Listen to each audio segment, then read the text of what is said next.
An opaque material blocks the rays, producing a shadow behind it. Light rays can also change direction when they meet a surface. When light strikes a smooth mirror, it reflects. The ray traveling toward the mirror is called the incident ray.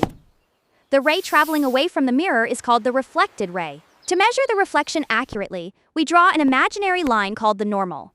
The normal is drawn at 90 degrees to the mirror surface at the exact point where the ray arrives. The angle between the incident ray and the normal is called the angle of incidence. The angle between the reflected ray and the normal is called the angle of reflection. During reflection, these two angles are equal. If the incident ray arrives at a small angle to the normal, the reflected ray leaves at the same small angle. If it arrives at a larger angle, it leaves at that same larger angle on the opposite side. Notice that both angles are measured from the normal, not from the mirror itself. Ray diagrams can also help us predict what an observer is able to see. An object becomes visible when light from the object enters the observer's eyes. A luminous object sends out its own light.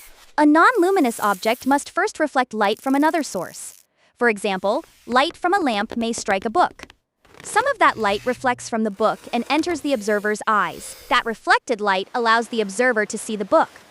When drawing ray diagrams, accuracy matters. Use a ruler for straight rays. Add arrowheads to show direction. Label the incident ray, reflected ray, mirror, and normal.